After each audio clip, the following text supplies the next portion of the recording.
हो रहा है और डॉक्टर हड़ताल पर हैं। पीड़ित परिवार को उचित मुआवजा, घटना की पारदर्शी जांच और डॉक्टरों के लिए केंद्रीय सुरक्षा अधिनियम लागू करने की मांग की जा रही है। भोपाल, जबलपुर, ग्वालियर समेत पूरे मध्य प्रदेश के 3000 डॉक्टर भी हड़ताल पर हैं। हड़ताल के कारण स्वास्थ्य सेवाओं में असर भी देखा जा रहा है। दरअसल हड़ताल के कारण आपात सेवाओं को छोड़कर सभी सेवाएं ठप हैं। ऐसे में मरीजों और उनके परिजनों को परेशानियों का सामना करना पड़ रहा है। हालांकि वैकल्पिक इंतजाम के तहत कई व्यवस्थाएं की गई हैं। इसके तहत भोपाल के हमीदिया अस्पताल में डॉक्टरों की छुट्टियां कैंसिल कर दी गई हैं।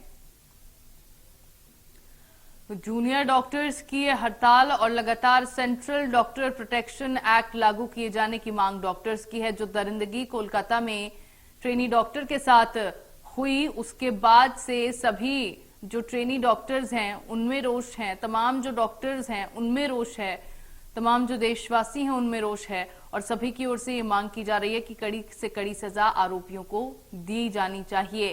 हालांकि यहां पर कहा यह भी जा रहा है कि इसमें कई बड़े लोगों का नाम भी शामिल हो सकता है। आरोपियों को बचाए जाने के लिए तमाम प्रयास उन लोगों की ओर से किए जा रहे हैं और इतनी आसानी से इस तरह की हैवानियत को अंजाम नहीं दिया जा सकता। ये भी एक बात सामने आ रही है, ये भी एक बात कही जा रही है और कहा यही जा रहा है कि किसी को बचाने के लिए, आरोपियों को बचाने के लिए चुप्पी साधी हुई है और किसी बहुत बड़े शख्स का इस पूरी वारदात के पीछे अंजाम है। तरह तरह के सवाल खड़े हो रहे हैं। महिला सुरक्षा को लेकर एक बड़ा सवाल है और महिला सुरक्षा, डॉक्टर्स की सुरक्षा को लेकर, देश के हर एक नागरिक की सुरक्षा को लेकर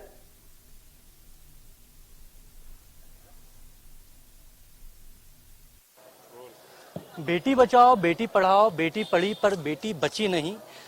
कलकत्ता में जिस तरीके से ट्रेनी डॉक्टर के साथ एक घटना हुई है जिससे पूरा देश स्तब्ध है, पूरे देश भर में जो डॉक्टर्स हैं वो धरने पर बैठे हैं और मांग कर रहे हैं कि आखिरकार वो दिन कब आएगा जो उनकी बात की जाए, कि उनकी बातों को माना जाए। क्योंकि जिस तरीके से सेंट्रल प्रोटेक्शन एक्ट की मांग की जा रही है, इसको लागू करने की बात यहाँ पर की जाए। तो गांधी मेडिकल कॉलेज में बड़ी संख्या में जो डॉक्टर्स हैं वो धरने पर बैठे हैं। इनके जो स्पोक्स पर्सन है कुलदीप हमारे साथ हैं। कुलदीप, निर्भया हमने देखा, कोलकाता हमने देख लिया, कब तक इन घटनाओं को देखेंगे? देखिए, इसीलिए हम ये जनमानस के आंदोलन बनाना चाहते हैं कि जो भी बलात्कार जैसी अपराध करते हैं उन लोगों पर ऐसी कार्रवाई हो कि वो उसकी रूह कांप जाए। जिस प्रकार से 2012 में हमने निर्भया कांड देखा, उसके बाद ये कलकत्ता वाली घटना देखी, तो ये जनमानस, ये मानवता को तार तार कर देने वाली घटनाएं हैं। इन प्रकार की घटनाओं पर हमको त्वरित एक्शन के लिए जो कुछ ऐसे कड़े नियम और ऐसे कानून बनाने पड़ेंगे जिससे इस प्रकार की घटना की पुनरावृत्ति न हो।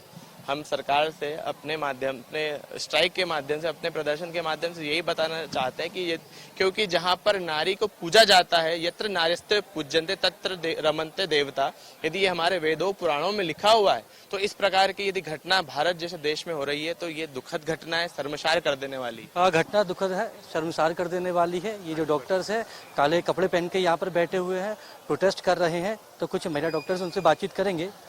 नो सेफ्टी नो ड्यूटी की बात की जा रही है। निर्भया भी हमने देखा, कोलकाता भी हमने देखा। तो आखिरकार क्यों आपकी मांगों पर कार्रवाई नहीं कर पा रही सरकार? सरकार तो किसी की मांगों पे कार्रवाई नहीं करेगी। निर्भया केस को 11 साल लगा, 15 साल। आपको क्या लगता है ये कार्रवाई हो जाएगी? हाँ, ये भी नहीं हो पाएगी। ठीक है, सरकार स्टेप लेना ही नहीं चाहती है। कि स्टेप लेना होता है तो वो एक दिन में स्टेप होता है। इधर पब्लिक करेगी या तो गवर्नमेंट करेगी या तो पुलिस करेगी, ऐसा कुछ नहीं। या तो पुलिस वाला भी बोल रहा है सुसाइड कर लिया है, तुम्हारा डीन भी ऐसा बोल रहा है ये कर लिया है। सुसाइड कर लिया था, पर गिरफ्तारी क्यों की गई थी? वो तो आगे का प्रोसीजर जो भी हुआ हो उन्होंने उसको फॉलो किया है। जो अस्पताल होते हैं उसे डॉक्टर का घर माना जाता है। आप घर में ही आप लोग सेफ नहीं? बिल्कुल सेफ नहीं है। आपने देखा ही है, अभी 2 इंसिडेंट ऐसे हो चुके हैं। पहले दिल्ली में हुआ, अभी कोलकाता में हुआ। दोनों ही ऐसे इंसिडेंट हुए। ये तो हॉस्पिटल में ही हुआ है, हॉस्पिटल के सेमिनार रूम में रेप हुआ है। तो फिर कैसे मान ले हम तो बिल्कुल भी सेफ नहीं है यहाँ पे। अगर नाइट ड्यूटी भी कर रहे हैं तो हम लोग सेफ नहीं है। चलिए, आपकी क्या मांग है? मांग के बारे में बता दीजिए। हाँ, हमारी मांग एक ही है। पहली बात, जो घटना घटित हुई है कोलकाता में उस पर कार्रवाई की जाए। वहाँ पर जो भी हुआ है उसका पूरा प्रत्यक्ष रूप में वर्णन हम लोगों को मिलना चाहिए। साथ ही हम सेंट्रल प्रोटेक्शन एक्ट की डिमांड करते हैं, क्योंकि हम हमारे ही घर में सेफ नहीं है, जो कि पॉसिबल नहीं। बिल्कुल, डॉक्टर्स अपने घर में ही सेफ नहीं है, ये यहाँ पर बात कही जा रही है। इसके साथ ही डॉक्टर प्रोटेक्शन एक्ट लागू करने की मांग की जा रही है। ये सभी लोग यहाँ पर काले कपड़े पहन के धरना दे रहे हैं, अपनी मांगों को पूरा करने की बात कर रहे हैं। लेकिन सवाल यही है कि आखिरकार कब तक इस तरह की जो घटनाएं हैं वो होती रहेंगी, क्योंकि ये जो घटनाएं हो रही हैं लगातार बढ़ती जा रही हैं, जो कि सरकार की कार्यशैली पर भी कई तरह के सवाल खड़े कर रही हैं। अब ऐसे में देखना होगा कि जो प्रोटेस्ट है वो कब तक चलेगा और इनकी मांगों को आखिरकार सरकार कब तक पूरा करती है। इंडिया न्यूज़ के लिए कैमरा पर्सन